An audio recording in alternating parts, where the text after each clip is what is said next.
back to the counter narrative where we shine light on crucial issues shaping our society. I am Rihanot and Tiaraoluwa, and I'm here with the incredible Tiaraoluwa Oluwabukumi Fade. Hello everyone, welcome back to the counter narrative. And today we have the incredible opportunity to speak with Dr. Lisa Sugiura, Associate Professor in Cybercrime and Gender at the University of Portsmouth.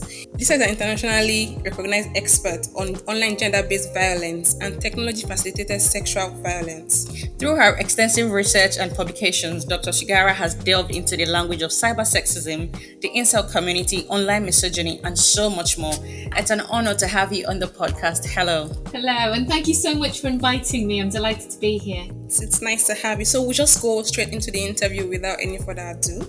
So could you start by addressing some common misconceptions about women and the incel community and manosphere that are not backed by evidence? Okay, so in general, if we're talking about incels and the manosphere, there's an overriding sense that women are somehow born evil. That they are the reason they're the reason for all of men's problems in our societies. And the reason they believe this is in a sort of warped sense of their misappropriation of biological essentialism and evolutionary psychology theories. So even though you kind of think, well, that's scientific subjects, right? Psychology and biology. What they've done is take theories that have actually been debunked and are proven as sexism anyway, and then they've kind of made it fit their own narratives. So the reason that they think that women are born evil is the sense that women are somehow driven by looks, and they will only choose to mate with men who are the most conventionally attractive in our societies. Money does feature in, but looks will always be the most important thing to women. And so the sorts of theories that they throw about in these incel communities and the broader manosphere are based on things like the notion of hypergamy, where they believe that women will always marry up. And in this sense, again, it's based on marrying or having sexual relations with men who are better looking than them. And what they've done is misappropriate that from the Indian caste system about families expecting their daughters to marry men who are from a richer status. In general, they believe in something called lookism. And again, it's all about how attractive you are and how successful, both romantically but also societally, you will be in life if you are more attractive, basically. And they say that it is only women that are driven by looks, that somehow men and other persons do not have those same values, which seems a little bit reductive, and they believe in things like the kind of misappropriation of the Pareto principle, the 80-20 rule, that 80% of women will go for the 20% of best looking men, which means that then the ugly men don't have anybody to have romantic and sexual relations with. So essentially it's that it's all basically presenting women in this very narrow fashion, that they're purely driven by looks and status. And then in turn as well, what they're doing is kind of just reinforcing the notion that women's only value is in their looks and their sexual availability as well. Wow, and we see this on social media all the time when people talk about, oh yes, women always marry up, women always do this, like it's what they actually think, and a lot of them use that to behave in real life. So yes, thank you for clearing those misconceptions up. Definitely. Writing the incel rebellion must have been challenging, especially as a feminist engaging with women haters. Could you share your experience and the precautions you took for your safety? Yes, it was a difficult topic to research, a difficult research space to be in, and the fact that I'm a woman and I identify as a feminist. I'm very open about that. Obviously, researching misogynists, essentially, men who openly hate women, was obviously a difficult place to be. I have to be honest and say that when I went into the research, I was probably a bit naive, even complacent, because I thought, oh, I'm a criminologist. I've been working in the kind of field of gender-based violence, sexual violence, and things that are not very nice. That I thought I'm strong enough to kind of cope with this, and I didn't necessarily take enough precautions in regard to my emotional well-being. I was better prepared in regard to kind of external risks, so things about cybersecurity, for example, where I thought, if I'm going to be openly saying I'm researching this space, I interviewed incels, for example. They'd know who I am.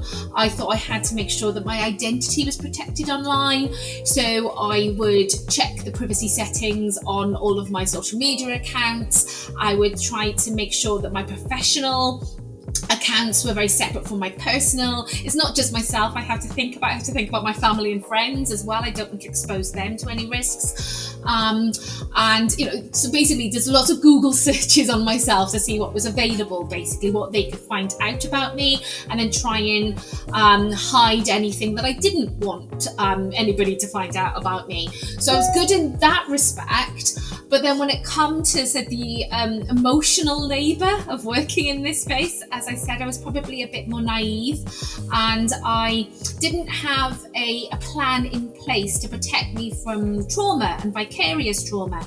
And I would spend hours, days, weeks, and this was during lockdown, during the pandemic as well. So I would spend just ages immersed in these, in these incel websites and forums, just reading, really horrible stuff about women, racism and homophobia and ableism, and there's also a lot of commentary about mental health and suicide ideation. And so I'm immersed in those spaces without taking proper breaks, without having time to decompress and come away. And then of course I'm speaking with incels as well about their experiences and about their pretty hateful worldviews, and it did take a toll on me, and I found myself becoming a little bit I don't want to say completely fatalistic, but a bit despondent about the world. What's the point? Everything's just horrible, and thought, oh no, I need to step back now. I kind of realised that I needed to set better boundaries around myself and my own well-being. Working on this topic, I kind of realised I need to compartmentalise better. I need to do things that take me away from the research and remind me, that the world is nice and not everybody's horrible, and also the bigger picture, why I do this work.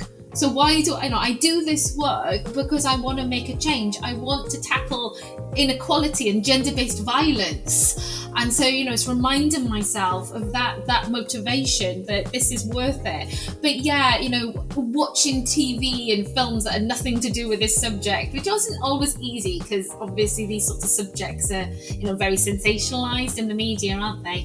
But things like walking my dogs and coming away and listening to music and meeting up with friends, but also being able to speak with people as well, other people that research in this space, to share those experiences and realize that you're not alone. There's that solidarity, I think, is really important. So I start with the Manosphere. Okay, so the Manosphere, it's a name that has been given to particular spaces online where men congregate to talk about issues that are affecting them. The term was created by Ian Ironwood, who wrote a book about the Manosphere, A New Hope for Masculinity. He was a former person working in the pornography industry, so essentially, what if we kind of think practically what the Manosphere is? It's forums, blogs, videos, where, as I said, where they're kind of talking about men's issues, But most of the time, it is a way for men to vent the frustrations about women and feminism, and to kind of take that victim narrative to kind of say, oh, that actually, despite all the evidence about violence against women in our societies, it's actually men who are the real victims and they need to fight back. And so within the Manosphere, we've seen these groups form, and they've kind of taken these different names, and they might have slightly different agendas driving them, but they are all united by that sort of anti-feminist stance. And they also draw on the film The Matrix, where they believe that you can take a red pill or a blue pill. There are other forms of pills as well, and it can get all complicated and messy, but they say, like from the film The Matrix, the red pill or the blue pill. Well, the blue pill is you can just stay in the kind of fantasy land where you're completely naive and you think the world's all wonderful, and you believe that that women are the victims of sexual violence and feminism is a good thing. Whereas if you take the red pill, you kind of wake up to the so-called, what they believe, the reality of the world, where feminism is ruining everything. Women are born evil, and that actually a way to kind of improve our societies is to go back to the kind of traditional gendered kind of roles. Men are the breadwinners, women should just stay home and have babies, and women should be subservient to men. That's a kind of overarching ideology. And as I said, there are different groups within them. You've got men's rights activists, and they are most linked with the men's rights movement that was physically active in the sort of 1970s, support and kind of grew out of the initial men's liberation movement that supported second wave feminism and still does today. This is kind of ally of feminism. But you had this splintering into the men's rights movement, which basically wanted to tackle any form of gendered rights progression. So any kind of moves that feminism and gains that feminism made in regards to things like tackling domestic abuse and violence and creating women's only shelters and legislation tackling these things like against marital rape and abortion and things like that. They are campaigning against those things. And the men's rights activists are also more likely to have that presence offline. They are campaigning offline, and we'll see them in physical demonstrations.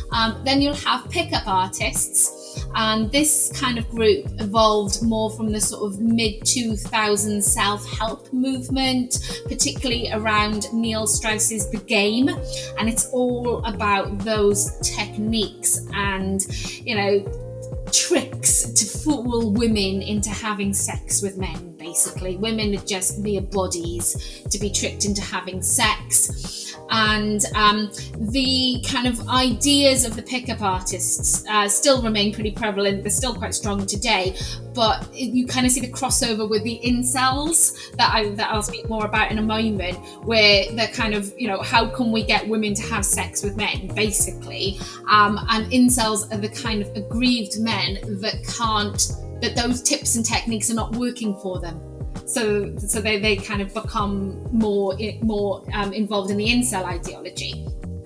They also get the men going their own way, or MGTOW for short, and they just believe having absolutely nothing to do with women is the way forward. A world without women is better in their eyes completely. But contradictingly, many of them are married, and of course they must have relations with women. They must have some interaction with women, in their jobs or life in general. So there's always things that undermine. So for those of you that don't know what incels actually are, the term stands for involuntary celibate. It is a self-defined term by those who believe that they are unsuccessful in obtaining sexual or romantic relationships with those that they desire.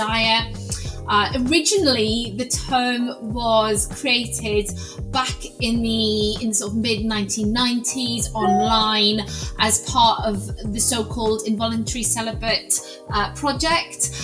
It was by a queer Canadian student named Alana, who set this up for like-minded people who were lonely, people who were struggling to find romance, and it was gender inclusive, it was a supportive space. But over the years, and particularly as Alana moved away from like moderating that community online, the name in particular has been taken over predominantly by aggrieved men, by men with misogynistic tendencies. And even though there are some who still align with that gender inclusive term of incel, the term now has been foremost associated with the kind of misogynistic incel community. And I think it's really important that we make that differentiation and say misogynistic incels rather than just incels per se,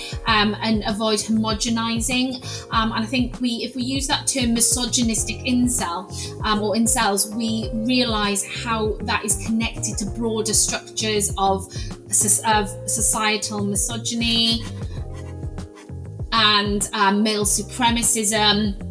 And we don't risk kind of say targeting or tarnishing everybody with that kind of same sort of problem. What we're talking about here is the hateful actions of those misogynistic incels as well.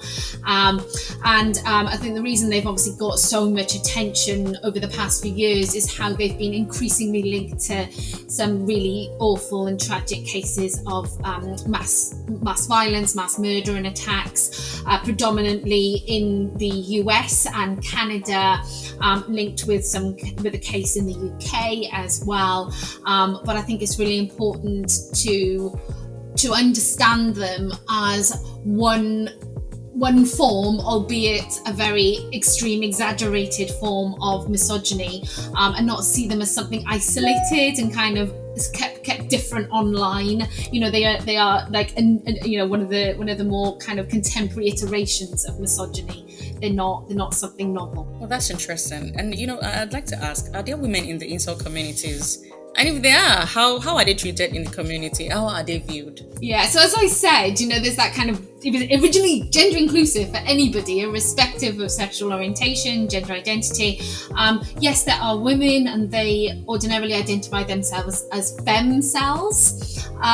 For those misogynistic incels, they don't think women could ever be an incel because they believe women have all the sexual power, that they will always find a man who will sleep with them, irrespective of whether or not they are deemed to be conventionally attractive or conventionally attractive to incels. So they think, for a woman to be involuntary celibate is not a thing. And so obviously, along with all the the hatred and derision of how they think about women, the misogynistic incels would not allow them on their spaces, and the really the more hateful places will say that in the terms and conditions. There's almost like a way to prove that you are able to be part of that community. They are really not allowed, and obviously in the way that they speak and behave towards women, it's quite clear that women are not safe. Women are not meant to be in those places. But in regards to femcells, as I said, there are spaces that are more sort of align with that gender inclusive form of incel, and women might be part of that. But you also get dedicated femcel places, and I'm not saying that it's completely healthy, because they do align with some of the the kind of fatalistic views that their situation is immutable. They can't, they're forever going to be lonely, and there is talk again of mental health and suicide ideation, and of course that's really awful and problematic. But they've not been linked with any broader forms of violence. Certainly haven't engaged in physical forms of offline violence that we know of. And so I think obviously we're really seeing that kind of threat that's coming from the misogynistic male incels. Oh wow, that's interesting, really. Seeing women in spaces that are so misogynistic like that, and like you mentioned that it was Alana who was a woman, a queer woman who started the movement, and then the misogynistic men took over it, and now they are basically not even allowing women in the space. It's really it replicates the early kind of ideas of being online anyway. That when we, the development of like 4chan and Reddit and things like that, they would regularly put things like, not for the internet is not for girls and things like that. This is what we're seeing is like those male only spaces. Women are not welcome. We've had that offline, obviously, for generations, haven't we? And it's almost like the internet, and of course the links with technology and male dominance not really being very inclusive and representative and diverse. That this is still in favour of white cis het able-bodied men, and anybody that doesn't fit that hegemony then is not welcome.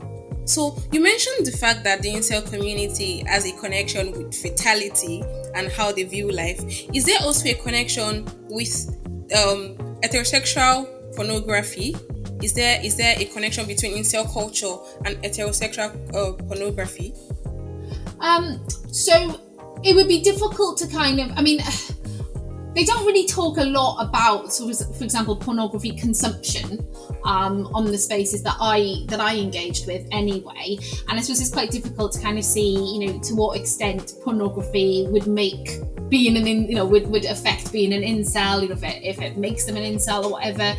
But what we do know in evidence is the impact that pornography is having on our societies, and particularly younger people and their understanding of sexual relations and their expectations as well of how to act. And of course, there's so much within the pornography industry is pretty dehumanizing to women and misogynistic.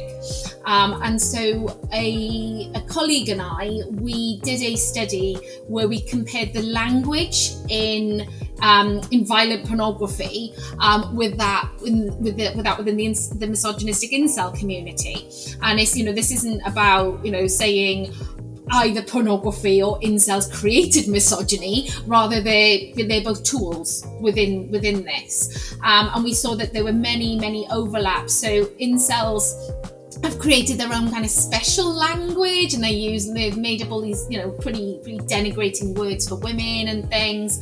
And what we see is that some of that has been borrowed from terms within pornography. So we can absolutely see that kind of overlap and influence, which I would say I don't think is just unique to incels. I think we have that the influence of violent pornography, which is actually arguably mainstream pornography. It's what is readily available now. We don't have to go looking for specialized places, on the sort of readily available, free, easily accessible, mainstream, big name pornography websites. It's quite violent straight away, and I think that has an influence throughout society, not just on specialized misogynistic communities. Yes, the fact that you mentioned the violence bit is very important, because you see that incels get off on the idea of violence against women, and we see that a lot of mainstream pornography is mostly centered around violence against women. So yes. And that's why so many people do not see marital rape as a crime, because I own you. They want to dominate so violently on their wives or on their partner. And this brings me to my next question. In your book, you discuss the role of digital technology in spreading violence and hatred against women. Can you elaborate on this? Yeah, so I think it's important to say that technology is not created violence against women. Obviously pre-exists and continues to coexist alongside it. But what it does is it reinforces those existing structural inequalities and abuses that are in our societies. They've always been in our societies, but it amplifies them. It makes them worse. It exacerbates the harms to people, and it creates, considering for most people now, we live our lives on and offline ubiquitously. It's there's no separate on. It's not like we suddenly press pause on our lives when we go online. We live our lives on and through technology. It's just embedded with everything we do. And so when abuses happen, it is happening to people, and it can happen on a much larger scale. So when it comes to things like the online harassment, things like the rape and the death threats and the doxing, which is the release of your personal information, there's the permanence of it. You don't know, where it's online, how long has it been online? It'll stay online forever, perhaps. People have shared your intimate images. Where have they gone to? When there's forms of networked harassment, and you think of the audience and the reach of other people getting involved as well. So it becomes like one person saying something horrible to then thousands and thousands of people all getting involved, and you can feel like you can never escape that as well. And then when you see a really kind of key tactic of this form of abuse as well is like rage farming, where they'll like target people usually from like marginalized communities and try and get them banned, so it's another form of silencing of people. It's what it is doing is absolutely amplifying existing societal problems. Wow, that is a very important point that you made about how gender-based violence did not start with digital means. It's just been amplified. So we know that there are several kinds of online-based gender violence. Could you name some of them? There's several forms. So could you name some of them, and how women and girls can stay safe online so that they do not have to be victims of this crime? I mean, I don't say that this is an exhaustive list. I think this is huge, and I think many of the forms of gender-based violence are being reproduced through digital means. And I think there's so many different forms, but some of the key things, are things like the image-based sexual abuse. Sometimes that's referred to as revenge pornography, although I feel that term denies and minimizes the harms that victims are experiencing, and that can be done by somebody that the victim is familiar with, maybe in a relationship or a past relationship, or it could just be somebody online that's hacked into the account. But often women are targeted by virtue of being women, because there is that gendered element to it, and it's about obviously access to women's bodies and shame and the humiliation of the public kind of consumption of women's bodies. There's obviously things like there's harassment. As a part of that, you get doxing, where it says the release of personal information, rape threats and threats for sexual violence, which often accompany that. There's stalking is obviously a huge gendered issue, and that can coalesce with offline forms of stalking as well, obviously depending on where the perpetrator and the victims are based. But the technology kind of enables abusers to kind of be able to have this almost omnipresent kind of way of being in the victim's life. They feel that they can never escape because they're accessing absolutely everything as well. Going back to things like harassment and abuse, sometimes perpetrators are setting up things like fake accounts in the victim's name to kind of ruin their reputation, and things like that. But I think essentially what I'd want to kind of just reiterate is that a lot of this is replicating other forms of gender-based violence that have been in existence as well. And in terms of how we can try and sort of protect ourselves against this, I mean, I want to be kind of cautious about sounding like I'm responsibilizing victims and survivors too much. Yes, there's obviously things we can do to try and stay safe, but it is always the fault of the abusers. I would never want to say that, that if you didn't do something online that somehow it's your fault. It is never the victim's fault. But I mean, I suppose it's basic kind of cybersecurity kind of hygiene measures you can put in place, like your privacy settings, and how much you've got out there about yourself, so people can't find out much about your identity, and obviously to try and minimize the risks of things like stalking, things like the image-based sexual abuse. It's a difficult one, because again, I don't want to sound like I'm judging, and within the context of a healthy relationship and sharing images and things, I'm not going to make any judgments, but it's about obviously just being mindful about those risks. But of course, the thing is nowadays as well, that even if you don't take pictures and you don't share pictures, we have deep fake technology now, which is so sophisticated that even if you don't take pictures, that it can be created about you. But I think so. It's kind of trying to be safer online. But as I said, it's never ever the victim's fault. So I think what we should be doing is switching the focus onto who else is responsible. It's always the abuser's fault, and also look to things like social media companies and the tech companies and the platforms to protect people, particularly people who are more vulnerable online. Yes, thank you very much for making it very obvious that it is never the victim's fault.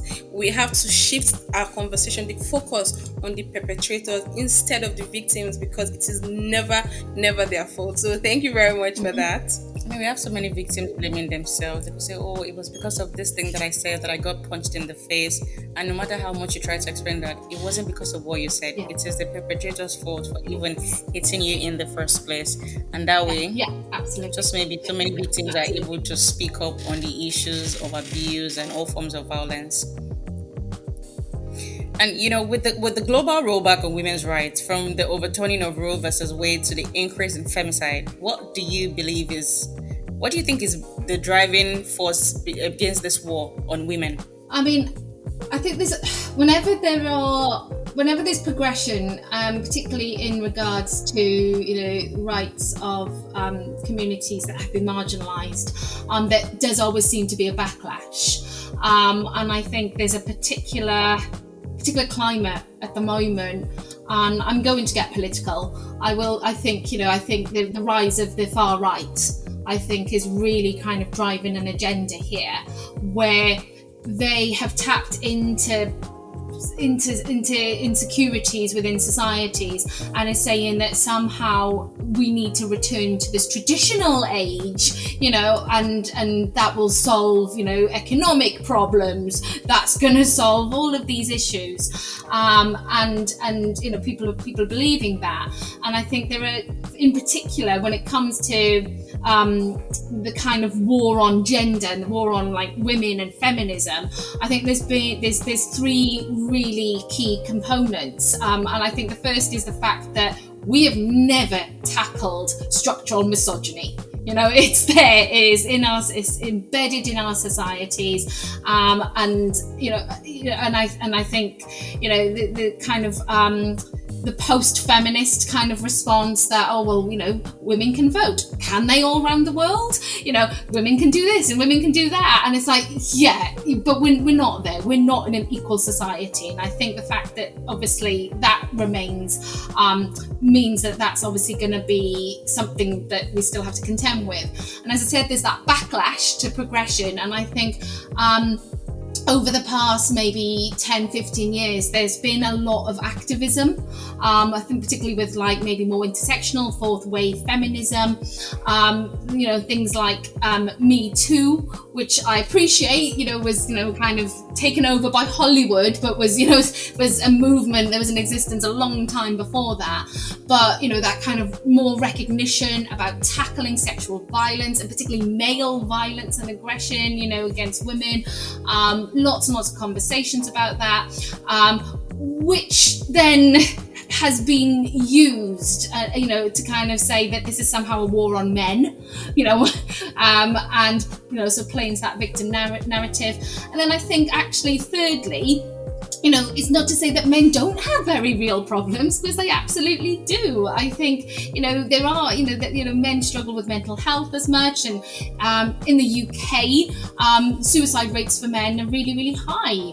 And it's all to do with the kind of the compartmentalization of gendered stereotypes, and men feeling that they have to play up to these rigid roles of masculinities, and it's I think, and then instead of tackling that and recognizing that, it's easy to kind of look at women, it's easy to look at others and say, oh, that's the problem, rather than actually say internal issues about masculinities. And I think all of that is creating this perfect storm, which, as I said, is being weaponized by the far right, and not even the far right sometimes, because you get obviously pretty prominent people in positions in the mainstream that are reinforcing many of these narratives as well for their own purposes, because they know it's going to get them elected, it's going to keep them in power, it's going to get their support, and I think there's a real there's a real problem at the moment. So basically what you're saying is that the war against women's rights and women is as a response to women wanting more rights, or for women being enlightened and wanting more from a patriarchal society. Is that correct? Yeah, and actually, I mean, that is in terms of like incel communities as well. They will regularly say that what caused them to become incel, or what creates an incel, is the fact that women have more rights. If women didn't have agency and autonomy over their bodies to choose their sexual partners, then they would be, they would be sleeping with incels, basically, well, actually, incels would be, raping them, right? Basically, because that's what they're advocating for. But because things like, so you mentioned marital rape and things like that, that is now, that's recognized as an offense, thank God, right? It's, they say, well, ordinarily a man would, have property, the woman would be his property and things like that. So yes, that it is that backlash to gendered rights progression. All right. Thank you very much. So do you see a solution in the nearest future? Can you see, like, from your studies, from your research, do you see a solution to this war against women and women's rights in the nearest future? Yeah, so I think we have to remain positive, because otherwise why would we do this work? It would just become all-consuming. But I think it's from all aspects. It's an all-societal response, basically. We need to obviously work better in terms of education and educating younger children about gender equality, about these subjects, obviously in a way that is appropriate for their age, but we need to start dismantling these toxic ideas from a young age. So obviously schools and educators have a huge role to play in this, and parents as well. Obviously a lot. There's a lot of influence from the home, and then, as I said, with tech companies, I think often tech companies, they're driven by profit. They're not driven by user safety. And so in terms of holding tech companies accountable for harms that are hosted on their platforms, then they're actually they're gonna be more compelled to do something about it. In the UK, we've got recent legislation, the Online Safety Act, which there's lots of room for improvement within it, but they do include women and girls. They do recognise that women and girls are more vulnerable to certain harms online, and so there is a duty now on the regulator to kind of have a code of conduct about how to protect women and girls better. So obviously more work needs to be done in that area. But even when it comes to tech design, often tech design is not done, again, with user safety in mind. In particular, those people that really need to be protected, people that are already most vulnerable in our societies, and having more diversity in that process, because the tech industry is notoriously not diverse. So you want to hear the voices of people that are going to be, that will be affected if the tech isn't secure. But I think as well, it's not just all about the tech, because no matter how secure you try and make it, you can't design design out misogyny, racism, homophobia. All of those things are still going to be in society. So this is a real cultural issue as well. And obviously that is not a quick fix. That's going to take time. But with all of those other things, all of those other components, then we start to chip away at these problems, at these structural problems, and we try and dismantle those institutions. But it's going to take time. But I do have hope that future generations can, if we keep on doing this, we can make a more inclusive, equal, safer world for everybody. And I'm joining my hope with yours, because I don't want to be pessimistic. When you look at the world and you see this situation of things, there's a need. Sometimes you feel like, oh my God, there's no hope and all of that. But yes, I'm joining my hope with yours that in the nearest future we'll have girls and women who grow up in a safer world and safer online community. Because it feels like the more we fight, the more they fight back. Yes. So it's like we're not getting anywhere. I know, and it can just feel so overwhelming and demoralizing. But actually, I think I can't remember if I've probably read this somewhere or somebody has said this to me. But it's a sign, though. It's a sign that we are making a difference. That backlash, that reaction is because the change is happening, and people don't like it. So they're pushing back against you. If it was, if there was no impact from it, then there wouldn't be a reaction. So as hard as it is, and we absolutely don't deserve the backlash. Obviously we don't. But it's that, I think there's that kind of positive to kind of take from it, that we are doing something. We are making that difference. I completely agree. And lastly, could you offer our listeners some advice on staying safe online and protecting themselves from incel indoctrines and violence against women? Okay. So a couple of things. I would think, it's about amplifying women's voices, right? It's about listen to women, support women, just kind of be more critically minded about what is online as well. So much of what is presented seems to be, evidentially based, and it's not. It's pseudoscience, and it is obviously really hateful and discriminatory. So just kind of think about the sources. Where are the sources that you were presented with coming from? And kind of think about, if there's a bigger agenda here at play. And as I say, just, kind of hold true to your values as well. What sort of world do you actually want to live in? What sort of person do you want to be? And I think just kind of stay true to that. Thank you so much, Dr. Lisa. Thank you for sharing your invaluable insight and research with us. Thank you so very much. And also, I want to mention what you said about checking facts, fact checking, staying true to your values. Because people come online and they just bring up stuff about things that are not even true, pseudoscience, they present them as fact. So then that's what we do on the podcast. What we do is that we counter those things. We see a lot of people post things that are not true, but they sound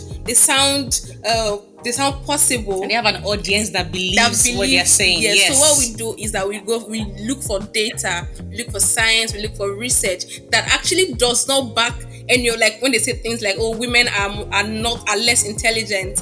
There's no data, there's no science to back that up. So thank you for that very important thing, because when you're online, you can be bamboozled and you just take anything you see. So it's important to always to dig deep to find the truth before taking things in. So thank you very much for that tip on how to stay safe online.